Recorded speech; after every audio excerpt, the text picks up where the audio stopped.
Stand by to launch FanStream Sports. 3, 2, 1. Let's start. Hello, sports fans. Welcome to FanStream Sports. Nothing but pure sports. This is the JP Show. JP, it is so good to hear you back on the air. Stand by. Now, here's JP.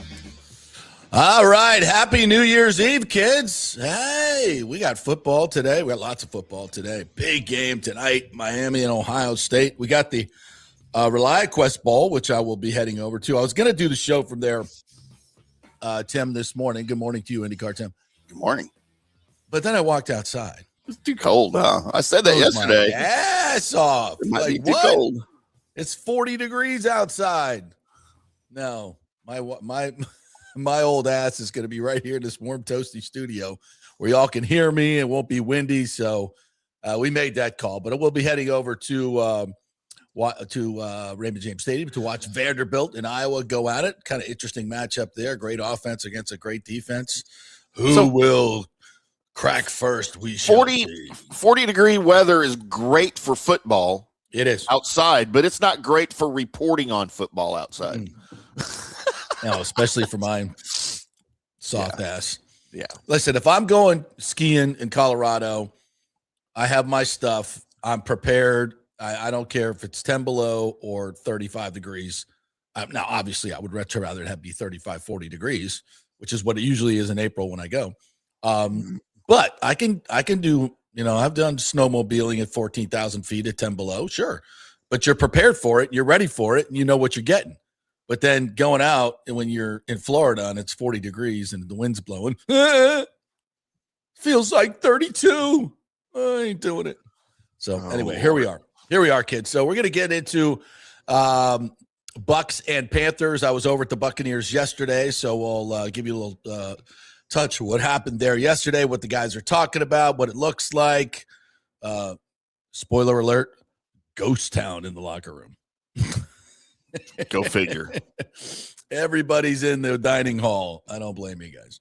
What are you going to say, right? What are you going to say? So we'll give you a little update on that. I'm going to talk a little college football with USF. It looks like with Deuce Knight leaving Auburn, their highly ranked quarterback recruit, he has entered the portal, as has Byrum Brown, as has Keyshawn Singleton, one of Byron's favorite targets. Now, we don't know anything official yet, obviously, because the portal doesn't open officially till next week, I believe. It sure looks like both of those kids are going to end up at Auburn. Yeah. It opens on Friday. Opens on Friday. 2nd. Yeah. So it looks suspiciously like Alex Golish, not only according to some sources, who he spent some time in Auburn while he was supposed to be coaching USF. And obviously guys can go take interviews and still coach their team. I mean, let's not be silly about this. Yeah. But USF fans are, talking to me and like, he went to Auburn and now he's going to take our quarterback and he's going to take our receiver. I'm like, you know what? That sucks. That really sucks. So I'm going to get into that a little bit. What's going on in college football. And then we have a little teaser for you. Timmy and I were talking on the phone yesterday. And I'm like, Carson Beck has the most punchable face in sports. And he's like, you know what? We ought to do a segment on that. The most punchable faces in sports. So we're going to do that on Friday. Let's just start the new year. We're going to go negative. We'll be off tomorrow. But to start the new year, we're going to do something like, who are your most punchable faces? And you can put them in the comments today and we'll get their pictures and we'll have, we'll do a little list on Friday. But to me right now, Carson Beck is at the absolute top, but I've got some others. So be thinking about that, kids, because I know how you can be. So think about that. All right, we'll talk a little lightning as well. Whatever you guys want to bring to the table, you can. Shocking development, Tim. You know what they want to bring to the table? Fire Tide Bowls. By the way, here's a preview of some Friday stuff. Look at that face. I mean, do you not just want to pummel that dude? And I'll do my best to find pictures of these individuals with the most punchable look on their face when I do this. So, yeah. That's a good one. You just want to slug that mofo. Good God. I can't wait. He gets out of his Lambo. Jesus. Does he still have that girlfriend that he went to Miami for? No, he dumped her. He's out hoeing around. God, who would hoe around with that mug? Good Lord. Golly. Yeah. I mean, I'm no looker, but I'm better looking than that. Guys look a hell of a lot better with that big fat wallet. That's for damn sure. You're running around in college. Can you imagine? Being the quarterback at the University of Miami with $4 million or $5 million, whatever the hell they overpaid for him. $4 million in your pocket, driving around in a Lambo, making sure you go to class. And you're in South Beach. No. Like, damn. Johnny Manziel. Like, can you imagine Johnny Manziel would have had, I mean, he went out and made his own money. Love that. But can you imagine him in the NIL era? Holy shizbang. He'd been drunk on the field. I mean, he was anyway. Showing up at the game with three hoes, a bag of Coke. Hey, I'm ready to go, Mike. Looking like Joe Namath in his fur coat and all the hose on his arms. Oh, my Lord. Yeah, there's a lot of that going on already. But that's the world we live in. Love sports. All right, so let's check out and see what's happening in the Bucs basement. BA has also come out and said he doesn't like Bowles, doesn't think Bowles is getting fired. Unacceptable. Guess the Glazers like empty stadiums. Do they not realize they risk a worse record next season by keeping him? Glaciers. The Glaciers, yes, as Bella called them. The Glaciers, because they move at a snail's pace. Well, it cost them last year, lost Liam Cohen. So now we're stuck here with the same conundrum a year later. What do we do with Todd Bowles? You think there's fatigue in Pittsburgh? Holy moly. Yeah. The fatigue here for Todd Bowles is just off the chain. And, listen, I know I watched the Bruce Arians episode, and we love Bruce to death. But Bruce handpicked Todd Bowles to be the coach. Do you think he's going to go on the Pat McAfee show and say, I think Todd's fired? No. And it wasn't a ringing endorsement. It was hardly a ringing endorsement. It was like, I don't think the guy in Atlanta or Todd are getting fired no matter what happens. He said, I don't think so. It wasn't a hearty endorsement by any stretch. It was just, I don't think so. I talked to my friends in Atlanta, and if despite the big win over the Bucs, if they keep Raheem Morris around, their sports radio is all talking about boycott the team. They've been done with him for a while now. Yeah, I mean that's just that's over. But here he is coming back, winning some games late in the season, and that's fool's gold. That's fool's gold. Meaningless games. It's fool's gold. I mean, it's nice to see them come out. I mean, I think it's more damning. I think it's more damning that your team shows up on Monday Night Football against the Rams, and suddenly they're playing with fire. Well, where the hell was that all year long? Yeah, why couldn't you get this out of them a month ago? That's your job as the coach. Monday Night Football, everybody's watching us. All my friends are watching us, so I'm going to go play hard tonight. But, Sunday at 1, you can't do that? Your dog shit? Scouts are watching me, and I need a new team next year, so I better play hard. Yeah. Yeah, so I don't necessarily think that's a ringing endorsement of either one of these coaches. Listen, you don't need to be the host of a very popular podcast to understand with all the comments that we get and look at social media and not understand the pulse of Bucs Nation. And listen, I'm not sitting here to say if you're the owners, you do what the fans want. That's not what we're talking about here. But it's like what I said yesterday, is if there's a coach that finishes under 500, and he's a 500 coach, that's what he is.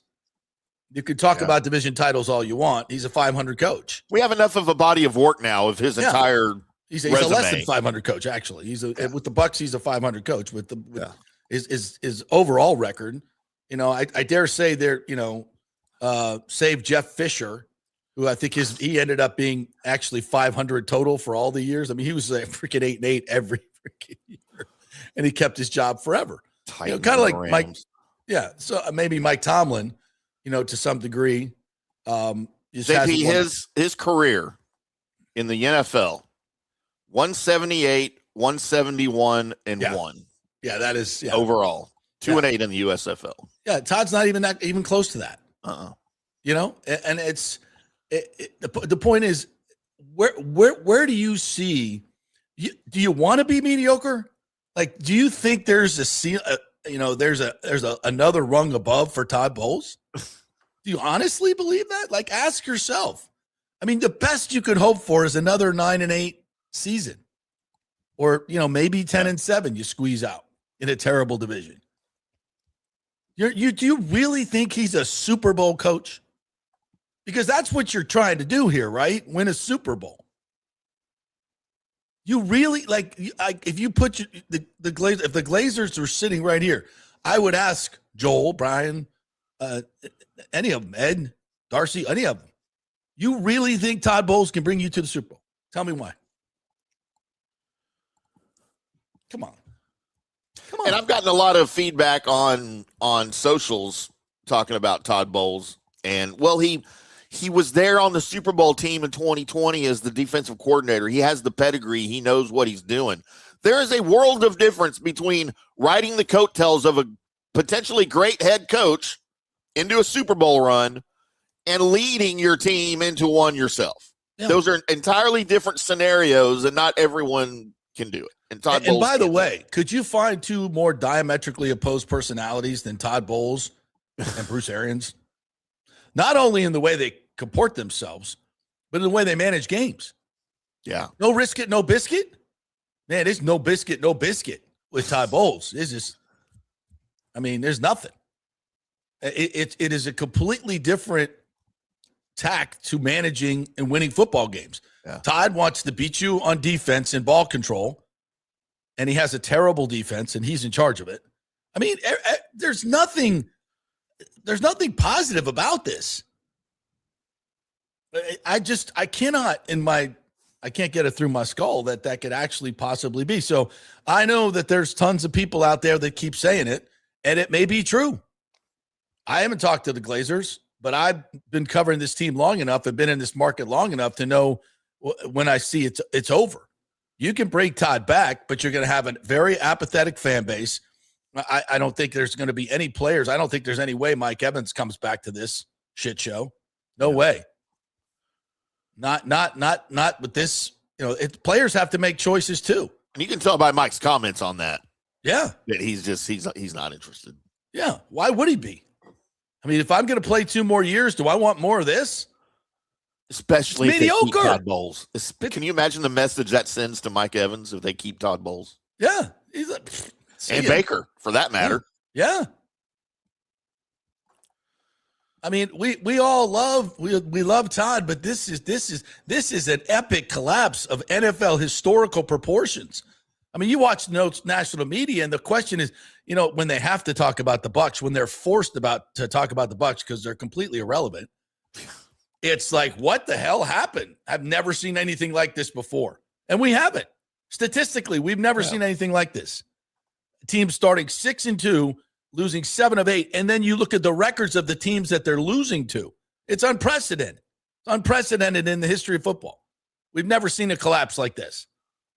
To be win at Seattle, at Texans. You're 2 11, 12, 13 win teams. And the 49ers. Those players were good enough for that. What happened? Yes, injuries, sure. There have been a few, but everybody else can coach around them. Everybody else continues to get production from their team. See the 49ers. But this team doesn't. What does that tell you? It's coaching. It's game plans. You've got a defensive coach whose scheme is completely stale. Everybody knows it. Rookie quarterbacks torch it. The team is, and I asked Bowles yesterday, are you happy with the physicality of your team on defense and the effort? And he said, listen, they play hard. They play really hard. I'm not happy with the tackling, which is a lot about effort and physicality, is it not? Isn't that exactly what tackling is? Effort and physicality? Absolutely. I don't expect Todd to say, no, we're not very physical. But, he said, we're not tackling well. And I said, how do you improve if you don't have padded practices, which are not his fault, although I don't even know if they've used up all their padded practices. So it's difficult, but other teams do it. Where are the answers? None. mental mistakes, bad tackling. You know, that tells me, you know what that tells me? Coaching. That's coaching.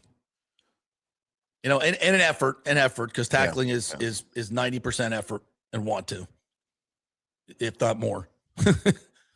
And it's just not changing week in and week out. I mean, I've seen teams that have quit on the coach, quit on the system, and this is exactly what it looks like. 100% what it looks like. And if you're going to sign up for another year of this, the fans aren't. I can tell you that. The fans are out. I mean, just look at this. Just forget about it, you guys. Bowls 3 more years. Yeah. Oh, God. Yeah. Can you imagine? We're stuck with bowls. I can't imagine, JP, because we had Jason Garrett in Dallas for 10 years. Yeah. So, yeah, I can imagine. You guys don't want any part of that. Trust me. Yeah. Countdown till Black Monday, says formerly known as Jeff B. Well, what's going to happen? Probably nothing. Bowls is safe regardless.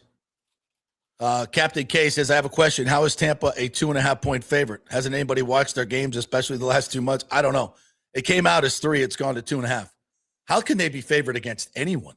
Because they're trying to steer the betting. That's all. That's the only reason. Yeah. True. Yeah.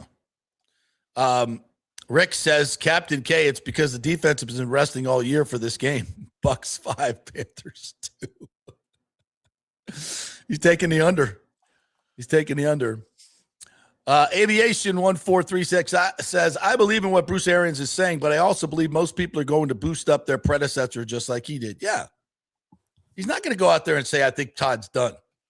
He handpicked him. He's his buddy. And a lot of people aren't happy about that either. And I don't blame him. Now, you can't convince me if there was a head coaching search after Tom Brady declared the code red on Bruce Arians, allegedly. Right.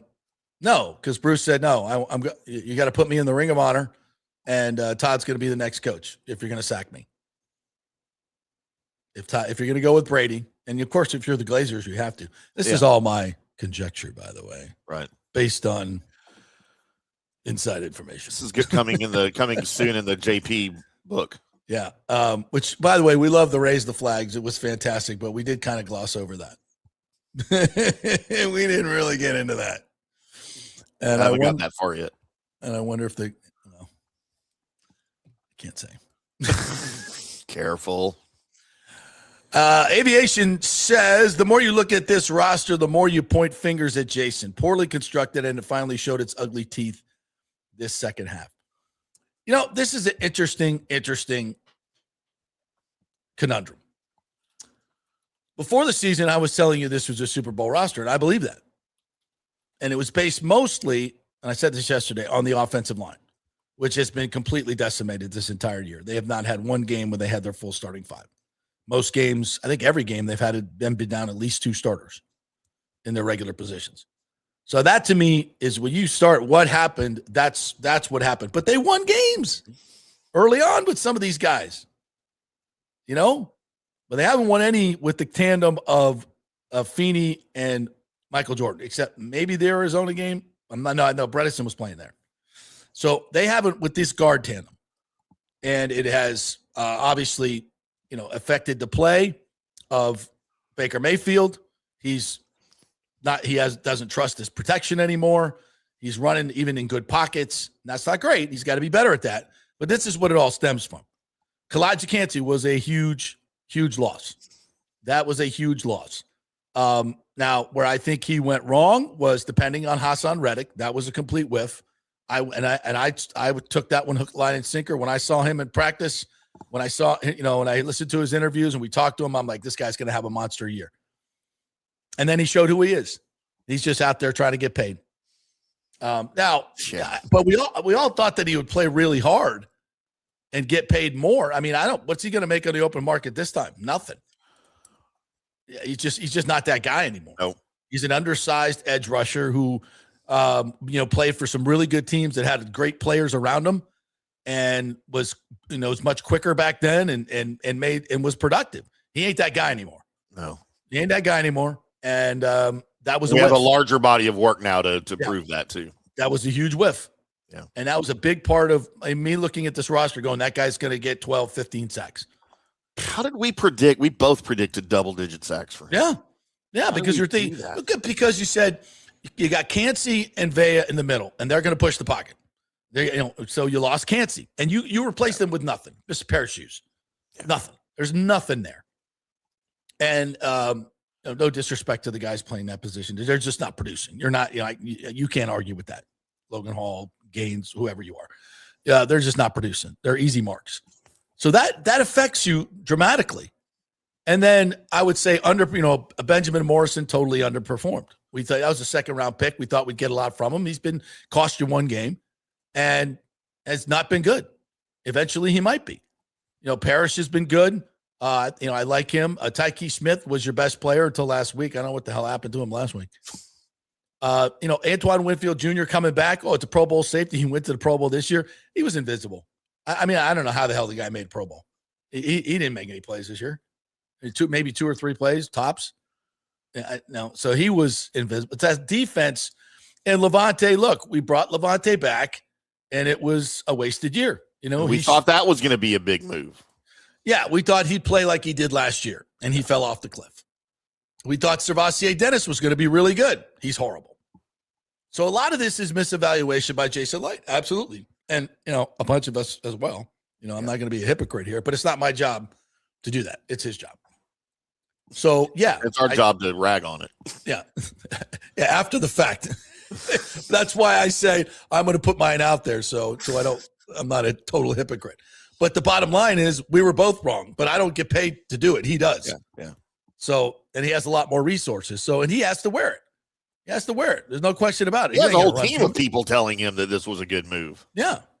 So I think there were a lot of miscalculations on this roster. No question about it. Offensively, it was a great roster, but it got absolutely gutted by the offensive line. And Baker is not a guy that is going to shoulder the entire team with a bad offensive line and no receivers like, say, a Josh Allen can do or a Patrick Mahomes can do. Nobody's saying he's in that tier. He's in the next tier. With a good team around him, he can be really, really special. And we've seen that for 2.5 years. And this last run, and it's kind of Vassie-esque, as I've made this comparison. When the Lightning are winning cups, Vassie is the best goalie in the game. And when he's even a notch below that, we're not. We don't win. And it's not that simple. I get it. But there are great transcendent players in all sports that can take this team to an elite level. And, Vassie's that guy. And for the Bucs, Baker is kind of that guy. If he's not playing superhuman football, the Bucs don't win. It's pretty simple. And it's not just play good. He has to be superhuman. He has to make, 3rd and 14, 1 through 6 tackles to get the game-winning drive going. That's been who he is. Give him some effing help. And we had that last year with the run game. Listen, we expected this offense to just pick up where they left off. And I think they would have been much better had the offensive line stayed intact. It's a huge key. But that being said, when those players go down, you have to adjust. And good coaches know how to do that. Bad coaches don't. Bad coaches stand at the podium and say, I have no answers. It's on the players. We've done all we can do. It's their fault. That's what bad coaches do. And this is where we're at. Yeah, and JP, I think to go along with that, I think we overestimated Josh Grizzard's ability to pick up where this offense left off. Let's not underestimate that either. We just assumed he was going to come in and do what Liam Cohen did last year with, picking up where Dave Canales left off. And, because we'd already seen it happen once, so why wouldn't it happen again, especially with a guy from the inside that already knew the offense and that was there when it was happening last year. Yeah. Continuity, Matt. In this case, continuity was a bitch because Josh Grizzard is clearly in over his head. I don't even think without the injury issues, we would have seen what we saw last year. I just see things in the scheme that are wrong and that are broken and in the play calling that's broken. It doesn't. That's one of the biggest factors in all of this. It doesn't have the feel of, things being set up and then paid off. Right. Setting up certain, and that's the genius of play calling. That it's a chess game. It's a chess game, and the best chess players are 7 moves ahead of the other, and you're anticipating and you're setting things up and you've done the research, you know what their weaknesses are, and you attack them at a certain time. You also, your offense develops as the season goes on. Yeah. You understand that if you stay with we had a great game plan, game 1. We'll just do this all year. It doesn't work that way because everybody's going to watch tape. Oh, this is what they want to do. Take this away. Now you got to adjust. Now you got to adjust. Now you got to adjust. That's what the great ones are able to do. And I think Josh Grizzard, will he eventually be a good one? I don't know. I still think that he didn't get much of an opportunity. With all the injuries that they had, I think a seasoned offensive coordinator would have struggled, especially in the second half of the season. Liam Cohen probably would have struggled a little bit. I think so. With his own offense. It's hard to coach around a bad offensive line.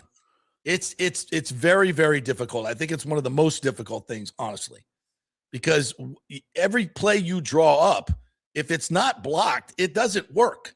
It doesn't matter how good your play scheming is. If you got a free runner on the quarterback because your offensive guards cannot pick up a freaking twist to save their life, there's nothing you can do. There's no play you can call that works with 2 guys getting 6 yards in the backfield in a second and a half. None. There are no plays that work like that, except maybe screen pass. But that gets old too. So it's been a perfect storm of things that have led to this. But I'll say this.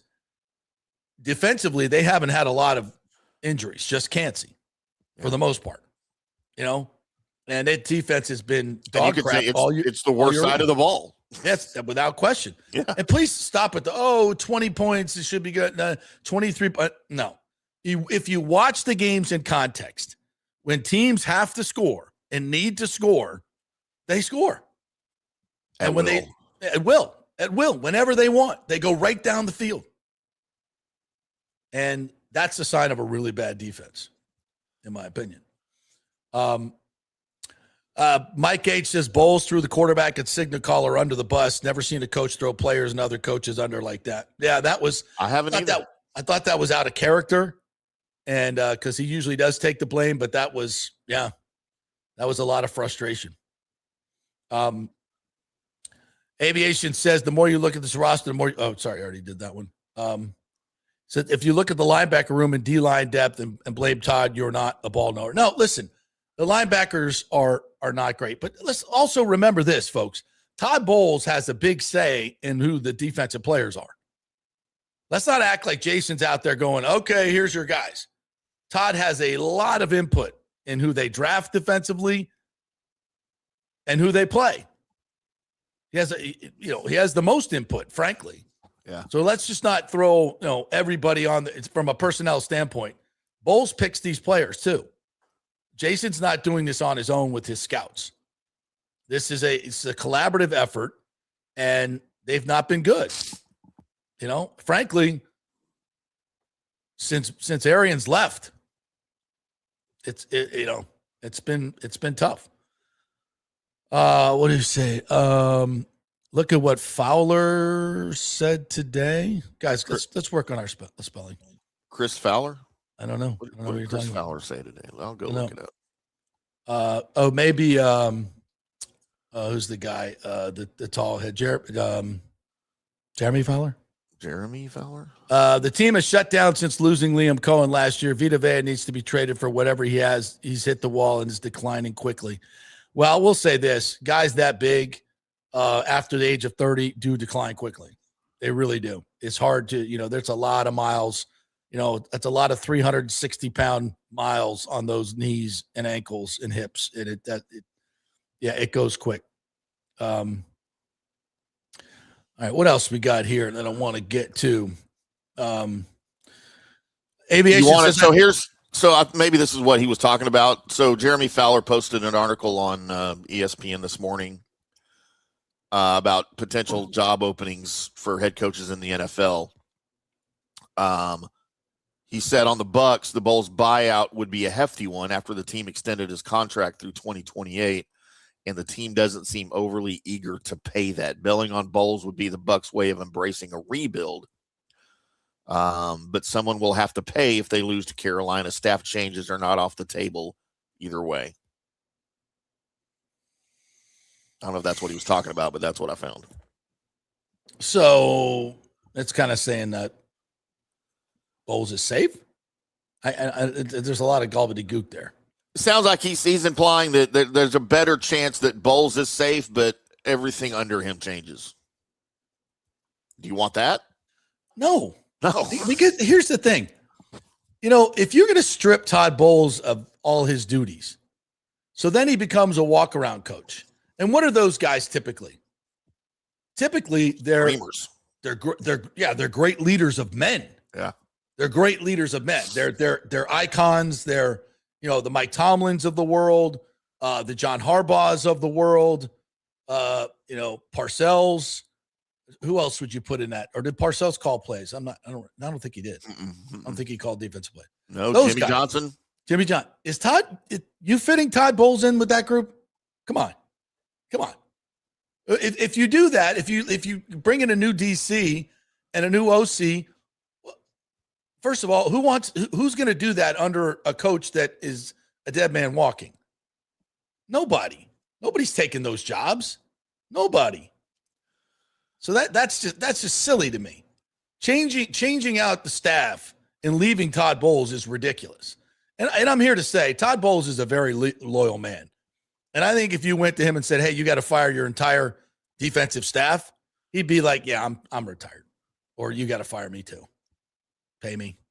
Bye-bye." Of course, he's not going to do that. Well, and I will say this: we ran into this situation here in Dallas in 2024 when Mike McCarthy was entering the final year of his deal. There was no extension on the table. We needed a change at DC.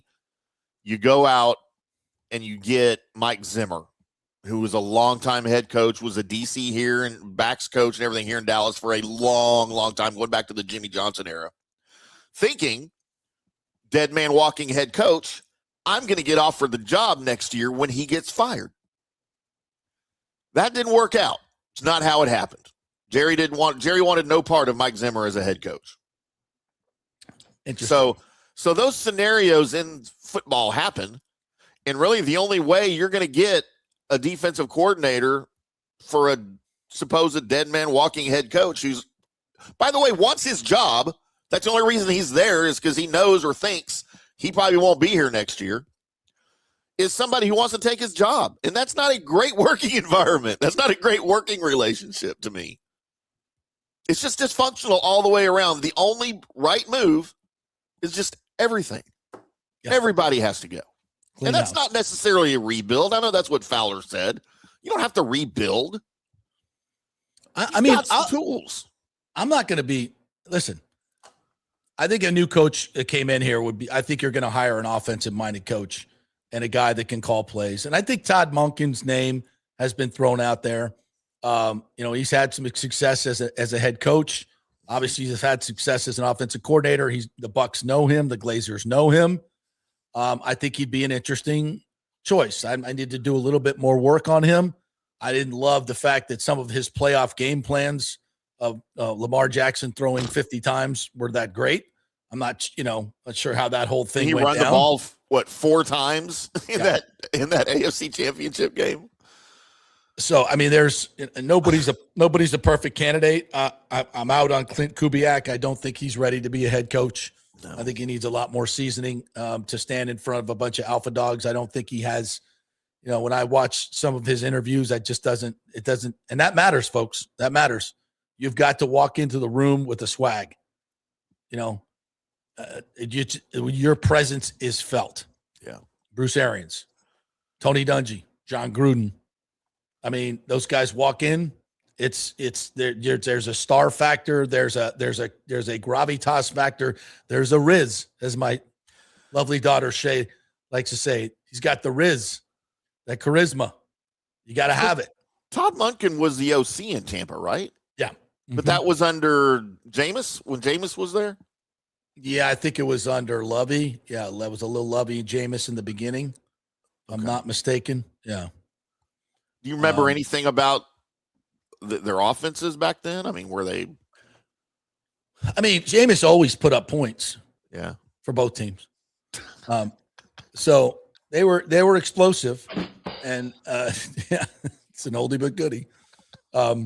So, yeah, I mean, like I said, I got to do a little bit more research on Todd Monken. I know Scott Reynolds loves him. He has a really good relationship with Todd, and, he likes him. I don't know if he's ready to be a head coach, but I'll tell you this right now. I'll take Todd Monken over Todd Bowles any day. Any day. Oh, God, yes. Any day. Bring Todd Monken in, and let's go. Let Baker figure, I think that would be a great move. I don't know if, it's a game changer, but I don't know if there's another offensive guy out there that you really, really want to be your head coach. He's in Jacksonville. That was last year. We'd have to put together a list, yeah.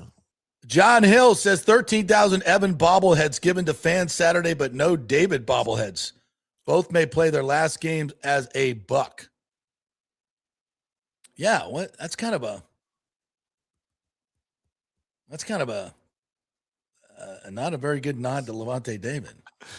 This one cracked me up, JP, from Andre all day.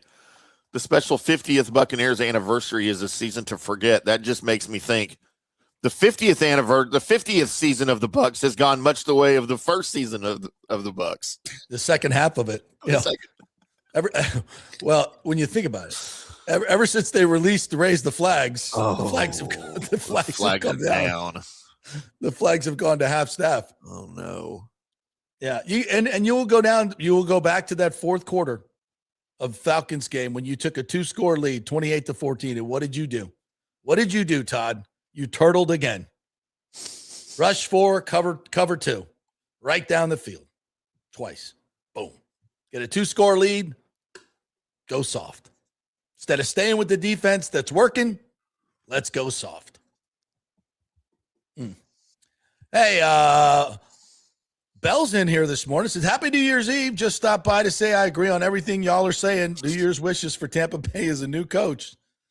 Thanks, Bell. She continues, hey, BA, that was then. This is now. Even Bruce got to think that's time for a change. Absolutely.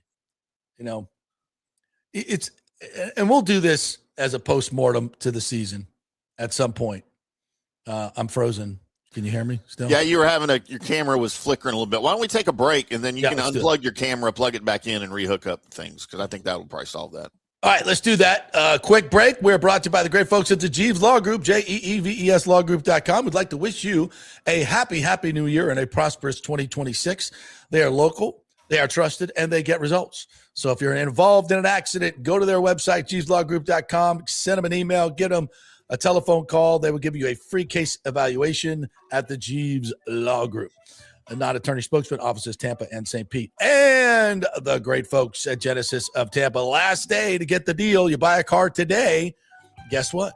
The first 3 payments, there are no payments. The last one, they will make for you. Or the fourth one, they'll make for you. So that's 120 days of no payments. So get it. Genesis of Tampa, last day to do it. Run on over there and tell them JP saying. Also sign up for their $500 shopping spree. They're giving one away today as well. All right, back at 3 with more of your comments. Stay with us. At Genesis of Tampa, they got some serious ho going on this Christmas. It's the Miracle Holiday Sales Event and their 30 days of giving. First, for any new vehicle in the month of December sold, first payment will be deferred 90 days, and then the dealership will make the first payment up to $500. That can save you a lot of cash that you can use for Christmas shopping. And every day in December, they're giving away a $500 shopping spree. All you got to do is have your car appraised, and you get an entry into the daily drawing for the $500 shopping spree. And every weekend day in December, customers simply need to stop by the dealership, scan the QR code, and they get an entry into the $500 shopping spree contest. No purchase necessary.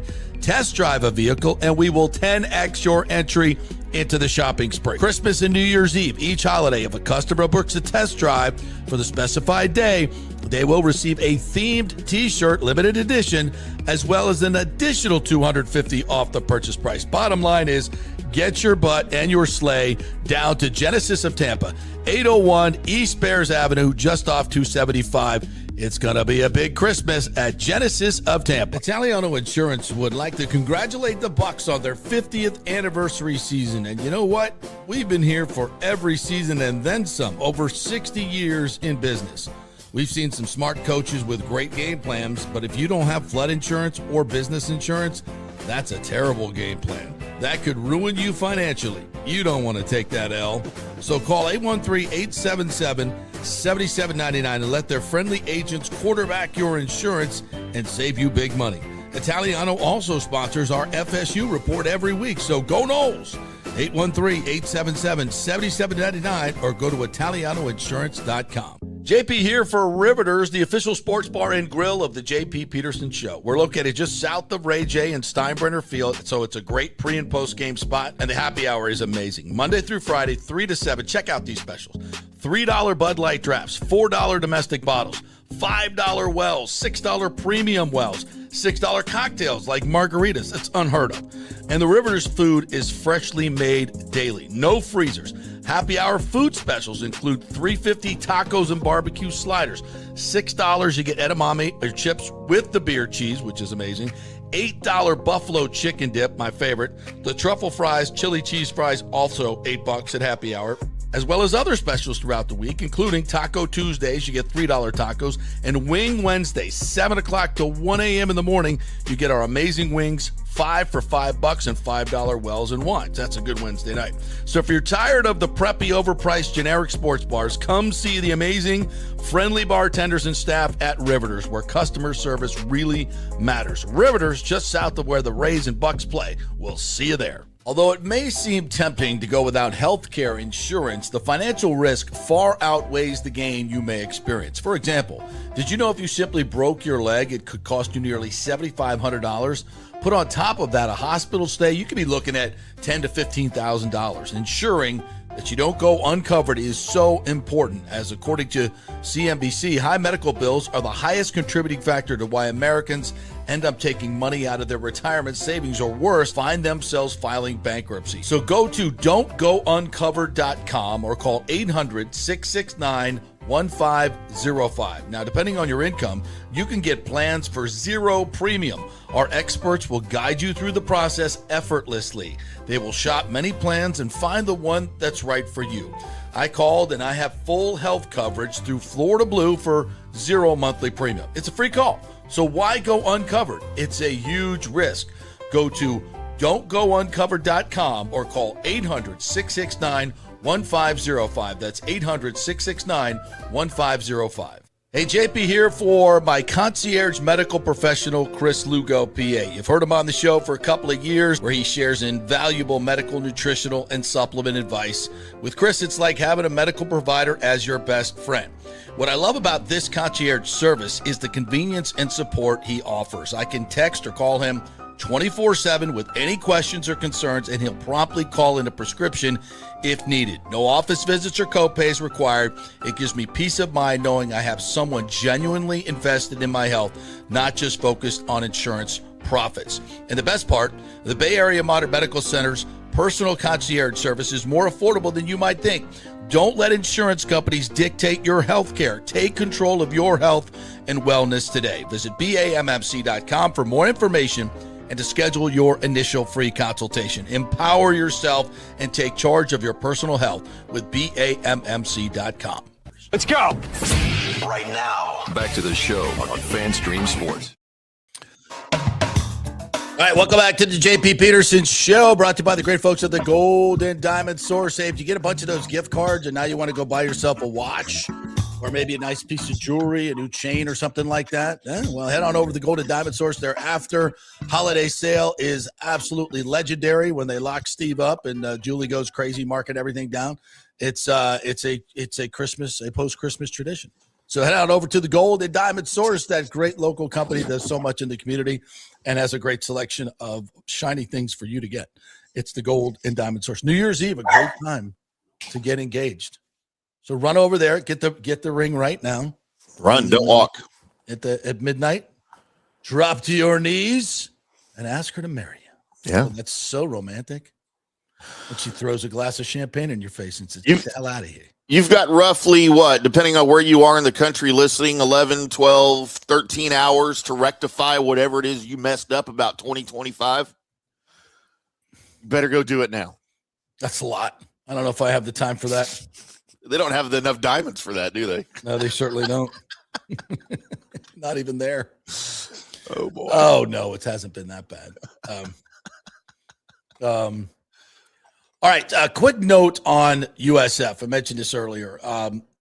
It looks like, well, it doesn't look like it. Deuce Knight is the all-world Auburn quarterback. They played him against Mercer, and he set a freshman record with 400 yards and 6 touchdowns. Mercer, but still, the guy's a great talent, and he has entered the portal in Auburn. Obviously, Alex Golish, former USF coach, did not recruit him. It's a different offense that he's bringing in, and either Deuce didn't like what he saw or heard, or Deuce knows what everybody else knows, that Byrum Brown is going to, who's already in the portal, is going to Auburn.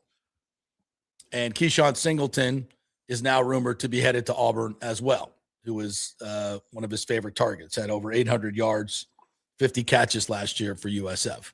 And they've already lost Chaz Nimrod to the portal. Now, these guys can always come back to USF. So let's not, and I do think it's a little weird that Brian Hartline is your coach who has put that many wide receivers into the NFL, and you want to go to the portal when he's coming as your head coach.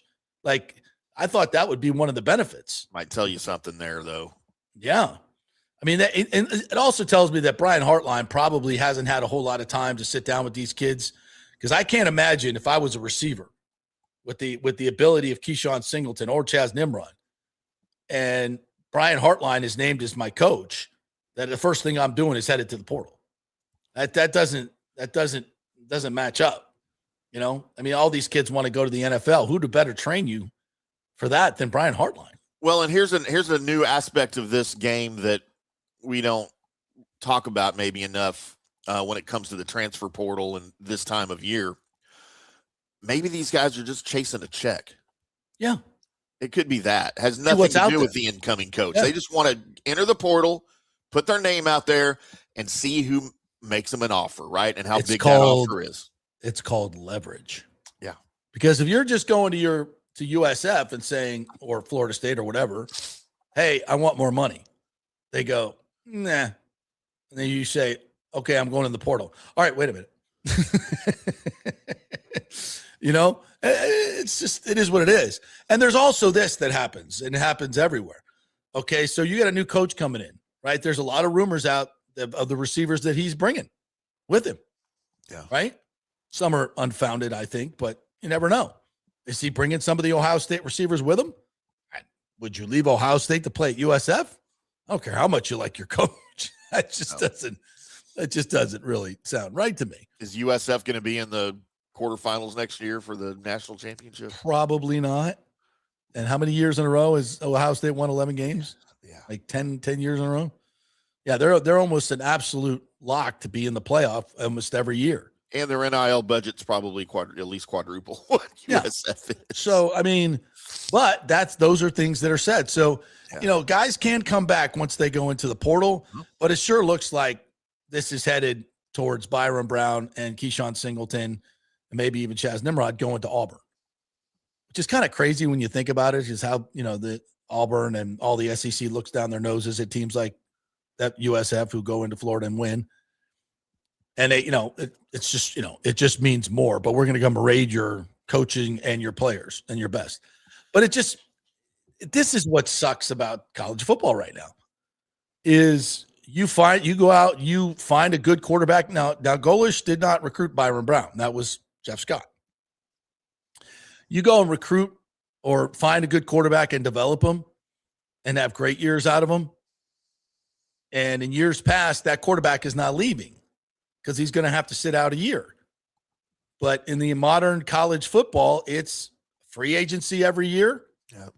And guys are going to go wherever the biggest check is or wherever they think they can thrive the most. And it sucks for the fans. And I'm here to tell you, they're not going to put up with it that long. We love our teams.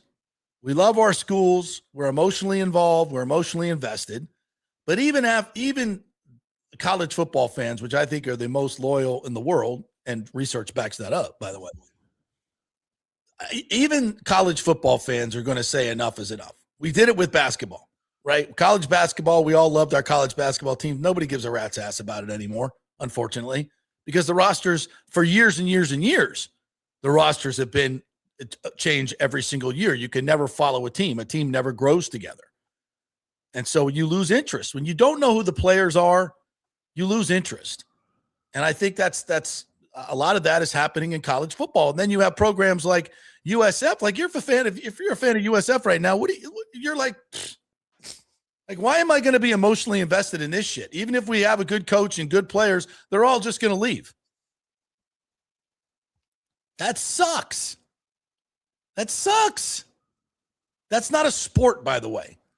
If you can't grow with the players and grow with the team and see some fruition to watch that team grow into what it could be, even as there are a lot of programs that figured it out that they if they would build to have a senior class, some of these smaller mid teams, and then to have a great year. You'd see it at NC State and North Carolina, Wake Forest.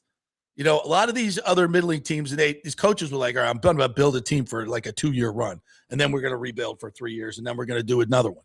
And that could happen because guys could stay around. You could teach them the system. They could get really good at what you do, right? And get older, get faster, and get stronger. And then you got a good group together. You can't do that anymore. You can't week to week. You don't know who's leaving, and it's frustrating. And I get it. If I'm a USF fan, I'm like, I'm gonna go, be a Lightning fan. I'm gonna go be a Rays fan. I'm gonna go be a Bucs fan. Oh wait, who's your head coach? It's hard. It's really, really hard. And I feel for USF fans and administrators. I don't think Rob Higgins, and I know he's got big plans, but this is why this job is really freaking hard. You are set up to fail. You're set up to fail in this system that we have right now. Because even if you get good, you're going to get rated. And then you got to build again. What are the chances of going and finding another great head coach? I think you got one in Brian Hartline, but nobody knows. Yeah. Being a good recruiter is great. Now you got to manage the salary cap. Now you got to manage players. Now you got to recruit them and re-recruit them every month. Yeah.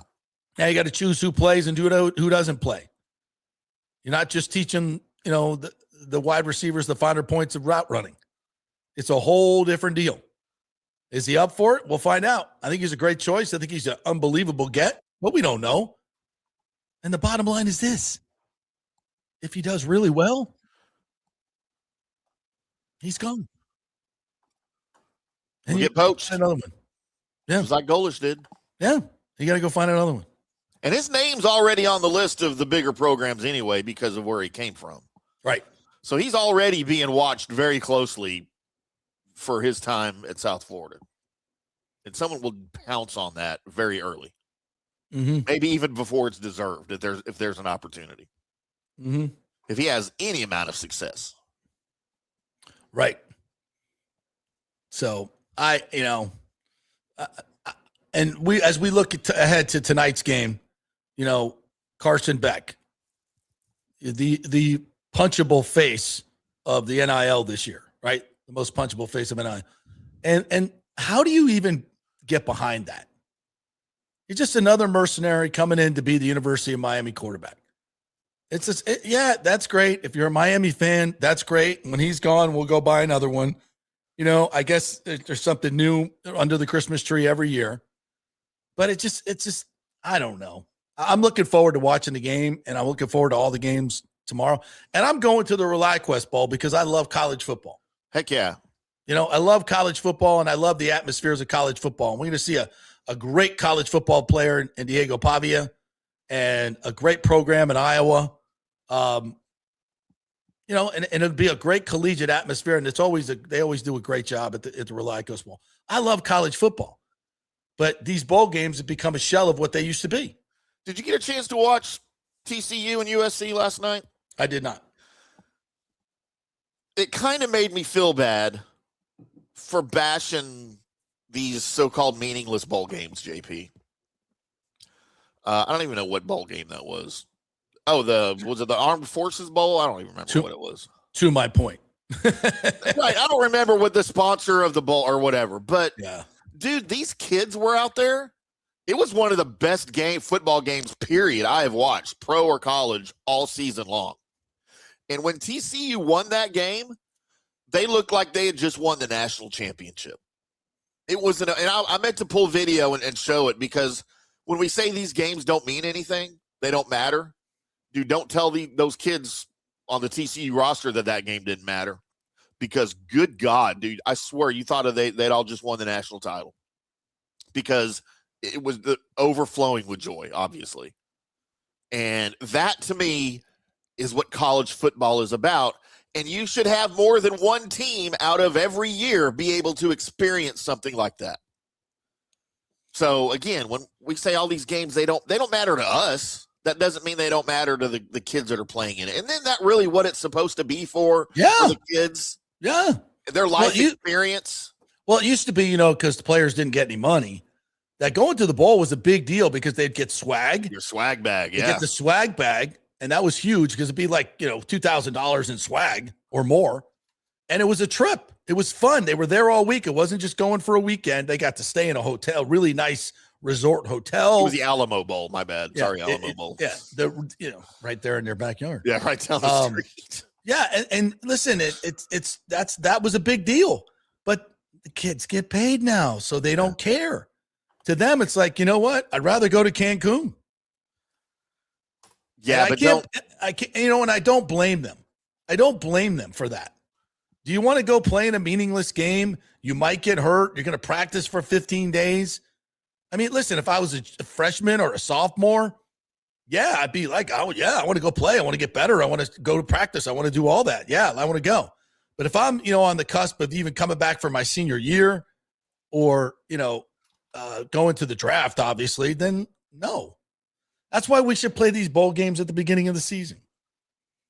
Here's a quick idea. So during the offseason, these say like the ReliaQuest Bowl, they say they have a tie to the Big Ten and the SEC. Well, they can go out and start. Remember back in the old days when the bowl scouts would work these deals with the schools, and then they'd say, "Hey, we're inviting whatever," right? So you let these bowl games go out and do that again.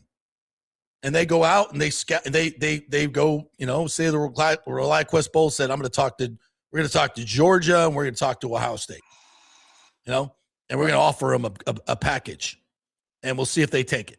So you have this whole offseason where all these bowls do their thing, right? And you have a certain amount of time to do it. And then let's say a month before the college football season, okay, August 1st, all those games are revealed. Yeah. And you find out where, like, we're going to go to play in the, in the Sun Bowl, or we're going to go play in the Orange Bowl. When you could set up tiers of these bowl games, and then at the end of the season, you just have your college football playoff. Mm-hmm. But you could have all those bowl games, and every team is going to go play and before the season. So you have a lot more bowl games, right? And you get these, and you could play them on site if you want, or you can play them, you can play them wherever the hell you want. And they just announce them, and the players get paid, and we get this opening. You don't even know it about it. And you get these great opening week matchups, and they could either count towards your record or not. You can make that decision. But that would be really fun. Like, just, yeah, hey, I agree. What a reveal that would be. And then everybody would be like, oh, okay, we're going to Dallas to see FSU play, Illinois. Oh, cool. Let's go. Mm-hmm. Let's go. It's going to be a great trip. And the stands would be packed. All the stands would be packed. All the players would be playing. It'd just be really, really fun opening week. But, yeah. So take a look at this, JP. It's not very long, so I have to show it. And keep in mind, this is a meaningless Alamo Bowl between unranked TCU and number 16 USC in the Alamo Dome, a toilet of stadiums, about 2 hours south of me here in the DFW area. Now, what's happening here is it's overtime. USC's already kicked a field goal on their first possession of overtime. So right. TCU just needs a field goal, right, to keep the game going. The game doesn't matter to those kids. Wow. And by the way, TCU playing with their backup quarterback because Josh Hoover entered the transfer portal. It just makes me sick. It makes me sick. Yeah. When you're a quarterback, and this is the other thing, how much did they pay him? It doesn't include the bowl game? Yeah, it doesn't include the bowl game? Like, how do you sign a contract like that? Like you get your NIL, you got to play in a bowl game. And what sucks contract. The transfer portal doesn't even start until Friday. Like, you're technically still on the team because you can't enter the portal until Friday officially.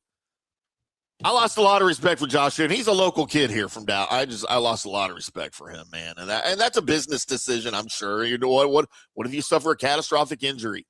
Well, sorry, that's part of the game. You should have been playing for your team. Yeah, that's sickening to me. But it was so much fun watching that thing, man, with no rooting interest whatsoever. I like TCU because they're local, they're right down the road, and I do hate USC and I hate Lincoln Riley so much. By the way, for all of you Notre Dame fans who think that Notre Dame belonged in the college football playoff, their best win this year was USC. And USC just lost to unranked TCU in the Alamo Bowl. So there you go. Uh-oh. Breaking news. What do we got? Gene Deckerhoff to retire at the end of this season. It's going to be Gene's last game. Oh, so he's not announcing it for next season. This is it. This is it. Saturday's it, huh? Unless they go to the playoffs. Wow. Well, not shocking. Not a surprise. Yeah. Hey, let's take a quick break. When we come back, I'll share some stories about Gene Deckerhoff since I was his color analyst for FSU basketball for 3 years. Traveled with Gene through the Tobacco Road. Boy, do I have stories. So we'll do that when we come back. We are brought to you by the great folks at Riveters. They have a great New Year's Eve party going on tonight. You don't need any reservations, hoity-toity stuff like that. Just go on over there and enjoy all the drink specials they're going to have tonight. They got a list of shot specials. We can't even tell you all of them, but tons of shot specials tonight. So you'll be able to go there, have a really, really good time. A champagne toast at New Year's, DJ, all that fun stuff, all the great food and fun that Riveters for. They're going to be doing it tonight for New Year's Eve. So if you don't have any special plans, grab a buddy and head on over to Riveters. It'll be a great, great time tonight. Back in 3. Stay with us. Holidays are the best time to get engaged because all the family's already together. And at the Golden Diamond Source, they have thousands of diamonds to choose from in their jewelry wonderland. Looking for a gift that says forever? Find stunning engagement rings, diamond earrings, diamond bracelets, the most stylish gold fashion jewelry. And there's plenty for men in their new men's section and watch department. There's something for everyone on your list. And don't settle for anything less than perfection. At the Golden Diamond Source, they make it easy to give a gift they'll never forget. They wrap it up nice for you. You don't have to do any of that, guys. And they have a great staff there. You may not know what to get your lovely wife or girlfriend, but they do. Let them do the work. Hey, finance your purchase for 0% interest for up to 5 years. You could get a $5,000 diamond for only $84 a month. Don't go to the mall. Go to a local company and keep it local this Christmas at the Golden Diamond Source. 3800 Ulmerton Road. Always online at thegoldendiamondsource.com. Some love you give only at Golden Diamond Source. JP here for the Jeeves Law Group and my man Scott Jeeves. If you're going to hire an attorney, do you want some guy looking for a quick settlement and a quick buck, or do you want an attorney with some chops? Scott is a board-certified civil trial lawyer and a certified circuit court mediator. Been practicing in the Tampa Bay area for over 30 years. He is a peer-reviewed AV preeminent-rated civil trial lawyer. They just don't hand out those classifications. He's been the lead class action counsel on many complex consumer protection cases and has handled hundreds of serious personal injury cases. He's dedicated his career to protecting injured victims and is committed to vigorously representing you. We're local, we're trusted, and we get results. Personal injury and personal attention. Call for a free case evaluation. That's 888-9-JEEVES. That's 888-9-JEEVES. The Jeeves Law Group. Welcome to Kingmakers, home of the JP Peterson Show studio and Tampa's premier business networking and social club for members only. By day, it's an exclusive, vibrant co-working space with a stylish conference room focus rooms, a full production studio, and an in-house marketing team. And by night, Kingmakers transforms into a sports-centric social hub with a full sports bar, golf simulator, and exclusive events. For young entrepreneurs and seasoned professionals, it's the perfect place to work hard, play hard, and make big moves in Midtown Tampa. Close the deal, celebrate the win. Only at Kingmakers. Become a member today at kingmakerstampa.com. Your business, your club. JP here for Third Generation AC and Plumbing. And Third Generation really says it all, folks. The owner, my friend John Rodriguez, has been in the AC and plumbing business since 1995. They built their business on honest assessments and doing great work on time for a great price. Simple, right? Did you know many AC techs are incentivized on big commissions to sell new AC units, and you might just need a drain cleared? So if you want someone you can trust, that's John Rodriguez and Third Generation Services. Check out the 5-star Google reviews. If you have a plumbing or AC emergency, call 813-961-8024 and a human will answer the phone. That's 813-961-8024 or go to thirdgenerationplumbing.com. Ciao, Paolo Tini here, owner of Caffè Paradiso, voted number 3 People's Choice Award on Open Table. I want to thank all our loyal family of customers that have been enjoying our great traditional Italian dishes we make from scratch every day. It's a great family story we're proud of. Our family moved from Rimini, Italy in 1984. My dad, Caesar, started Donatello, and that's where I got the start in the restaurant business. I started Caffè Paradiso on South McDill in 1995, and we've been there ever since. From our traditional ossobuco, a veal slow roast for 4 hours, to our daily fresh catch, the Gruppo Paradiso, with a piccata sauce and lobster claw meat, homemade pasta like lasagna, farfalle salchicha, which is a bow tie pasta homemade with fresh sausage. Hold on a minute, JP's favorite. I love it. So come and have a glass of wine with me on South McDill. Get a reservation on Open Table and see all our 5-star reviews. Ciao, see you soon at Paradiso. Let's go. Right now, back to the show on FanStream Sports.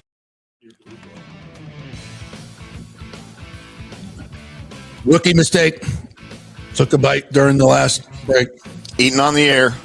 Awful. Can't you do the live reads while I'm doing this? Welcome back to the JP Peterson Show right here on FanStream Sports. I'm IndyCarTim. That is the mouthful JP Peterson. And I don't have the live reads in front of me, or I'd read you one. We are brought to you by the great folks at Italiano Insurance. 813-877-7799 is the number. Do your insurance checkup at the end of the year where you call them up and say, I got this, I got that, I got this. And they'll shop it all around for you, hopefully save you hundreds, maybe thousands of dollars. And they'll make sure that you're fully insured, that you have your business insurance, that you have your flood insurance, that you have enough homeowners insurance, that you're getting all the discounts that you're entitled to with your homeowners insurance. All that they can do, and they do it for free. Oh, actually, it's not free. You save money in the long run. So Italiano Insurance, no-brainer, 813-877-7799. Let them work their magic for you. Yes. I have 2 tidbits for you this morning. Yes, sir. Number 1 tidbit. Were you a fan of the Billy Joel song, We Didn't Start the Fire? Yeah, great song. The Very historical 1989 song, yeah. release, the year I graduated high school, allegedly. Mm-hmm. We had 253 people in our class. They That's listed me at number 255 out of 253. I was like, what? Because I wasn't necessarily supposed to graduate, but a very nice teacher who didn't want to see me back the next year turned my grade in late on purpose. So I would have the credits. So JP, that song came out 1989 with the passing, and I don't know if we've mentioned this on the show, of Bridget Bardot, the 60s and 70s sex symbol, Bridget Bardot, who passed away recently. Beautiful woman. There are now only 3 people left alive that Billy Joel mentions in that song. Really? Bob Dylan, Chubby Checker. Chubby Checker's still alive? Still alive. Wow. And a guy I thought died a long time ago, Bernie Getz. Bernie Getz, yeah. Bernard Getz. And I guarantee you nobody knows who Bernard Getz is anymore these days. He was the subway shooter, right? Yes. The subway guy, shooter, yeah. The guy that shot the guys trying to rob him on the subway. Yeah. Had to go to freaking trial for murder. The original F around and find out guy. Yeah. So that song's, and by the way, all of those guys I think the youngest on there is Bob Dylan, who's like 79. The other two are in their 80s. So we're about to enter a time where everyone in the song is gone. And I'm not here for it. I'm not here for it. It's a historical song, so. It is. I freaking love that song. Did you know that he wrote that from memory? Yes. He's a history freak like me. And literally the whole thing he wrote in like 10 minutes. Well, if you go see the Billy Joel documentary, I think it's on Netflix. Really good, by the way. Really good. It goes some places that you probably think it wouldn't. Yeah. It's much more truthful than a lot of the docs that you see. Yeah. It's good. Highly recommend. The other tidbit I have for you this morning, JP, is about the good puppy dog. Now, we all know dogs are smart. Yes. Right? Yeah. And dogs can pick up on habits. Yes. So everyone may or may not know, when I go to the studio, I take my puppy dog with me. Tolo. The name's Tolo. It stands for Turn It On, Leave It On. It's the slogan for our local 105.3 The Fan here in Dallas. TOLO, Turn It On, Leave It On. So I named him Tolo after the station. So I take him with me every day. And we're on the second floor of the studio, right, of the building. Well, he's got food and water, so he drinks a lot of water, and he's got to go, right? So sometimes he'll bug me during the show at my feet, kind of whining. Well, I can't go until the break. Right. But I play bumper music before every break. Right. Play this, play this, play this. Usually not at the same time. He knows his bathroom time. He knows when he hears that music, it is freaking time to go pee, because I just did it here at the house. And, of course, he's here. And, man, as soon as I hit that bumper music, he jumped on the bed right next to me with his tail wagging like, is it time? Is it time? It's time to go. It's time to go. He knows that the bumper music means it's time to go pee. Yeah, absolutely. Well, Tally, when I'm doing a show from home, Tally always knows when the show ends. She can tell just by my mannerisms, take off the head, whatever it is. And the ball's in the mouth and she's ready to go. Oh, that is awesome. She's ready to go. And she doesn't do it like I'll take off my headphones in a break. She won't do it. She knows. She knows, but somehow she knows when it's 12 o'clock. It's the end of the show. Absolutely. That is awesome. I love the good puppy dogs. Smart. Yeah. Abel is asking, apparently now they're saying Baker has another injury or something. Do you guys know anything about that? Well, I actually asked Baker about that yesterday. And he's like, no, we can't blame injuries. We can't blame, blah, blah, blah, what he's going to say publicly. But he did allow that. Certainly it has affected the way they've played and some of the outcomes. I mean, he can't deny that.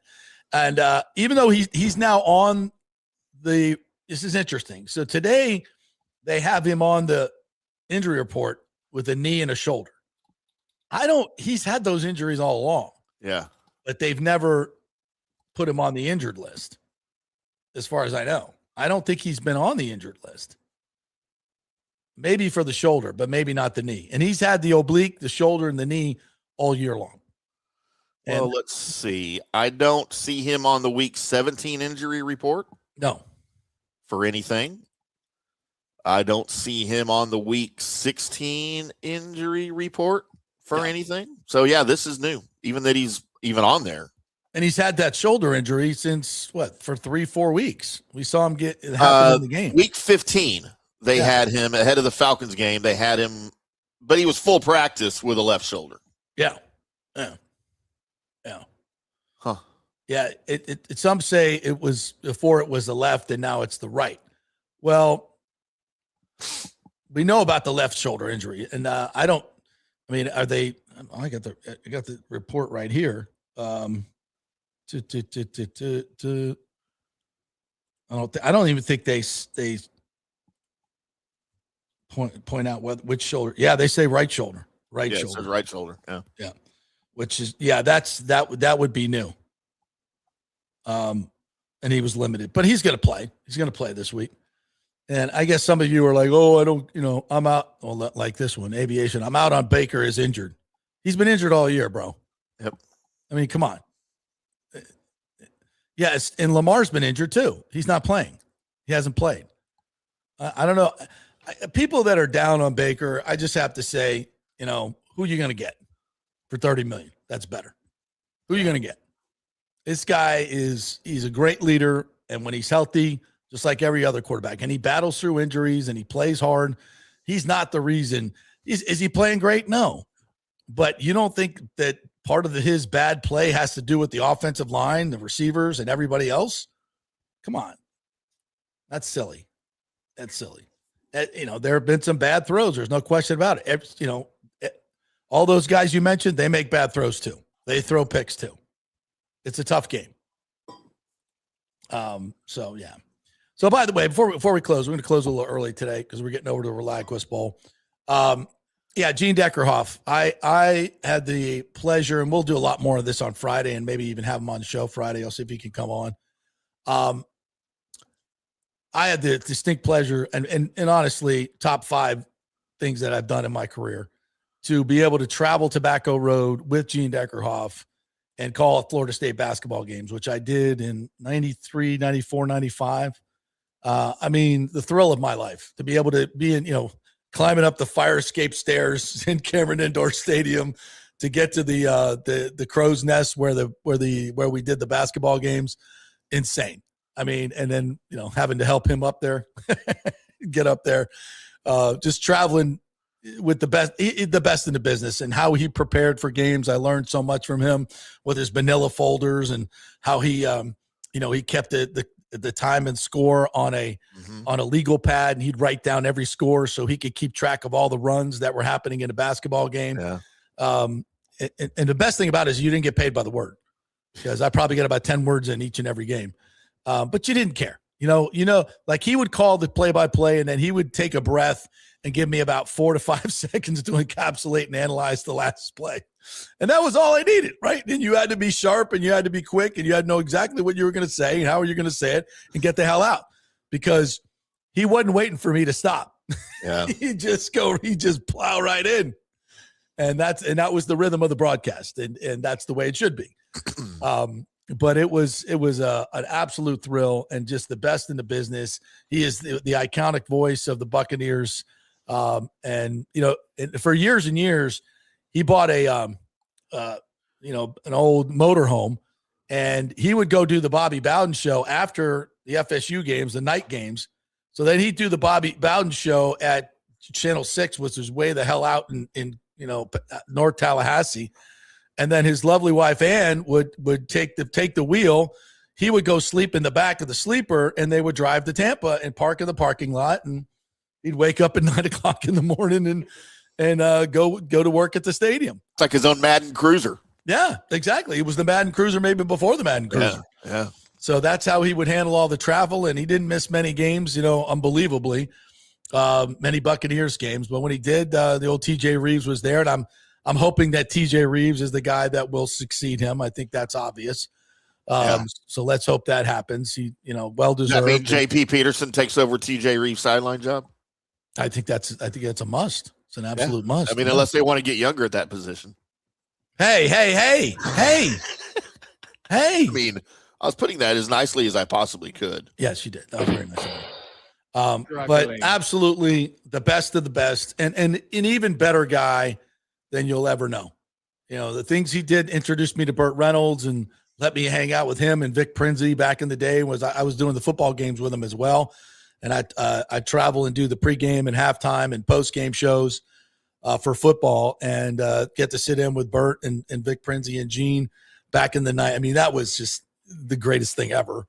For me, I'm some 24-year-old snot-nosed reporter, and I'm like hanging out with Burt Reynolds and the boys.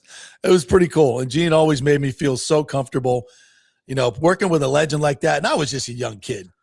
He could not have been more gracious. And I thank him for that every chance I get. And just the best of the best.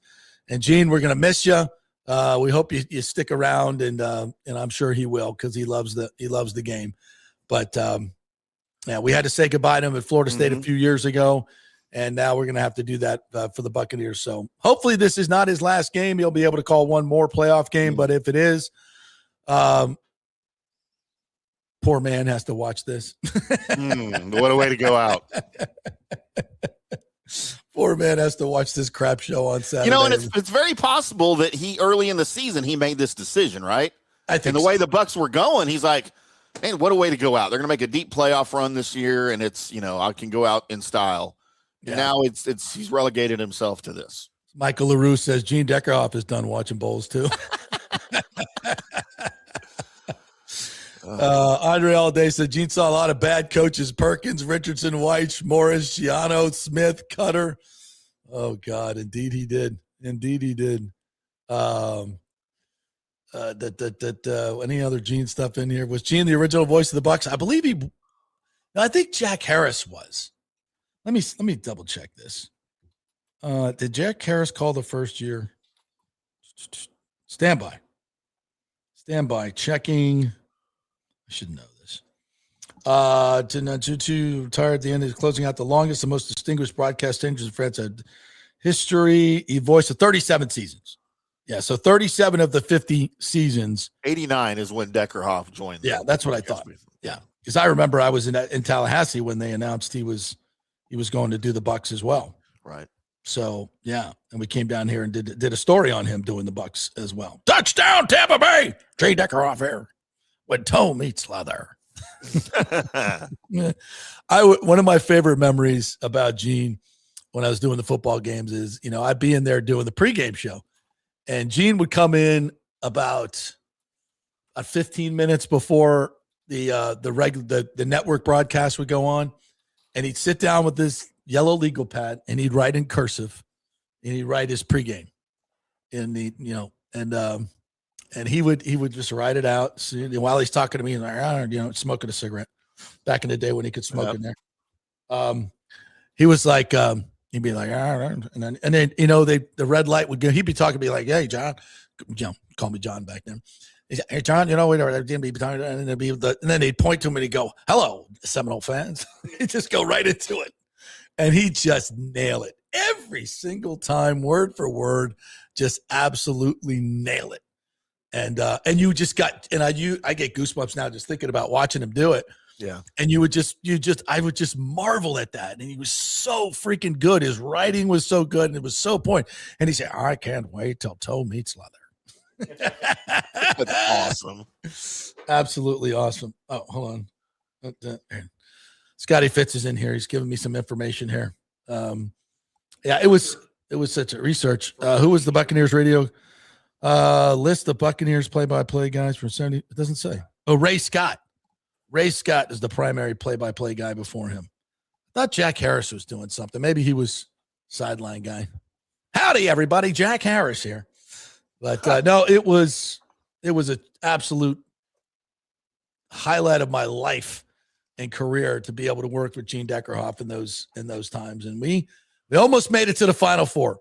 And we would do we'll finish this on Friday, by the way.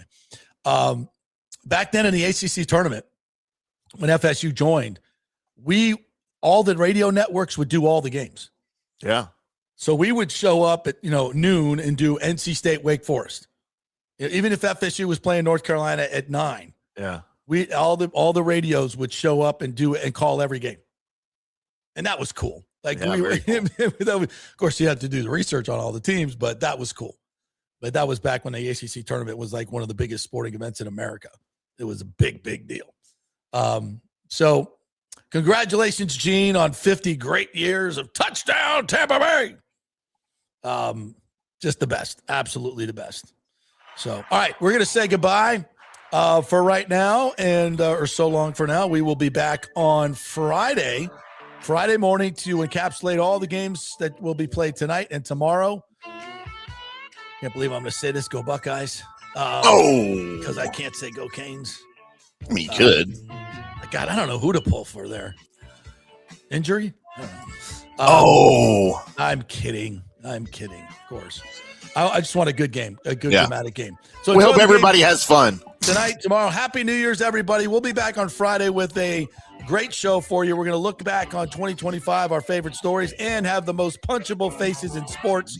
Get your list in now. Have a good day, everyone. Happy New Year's.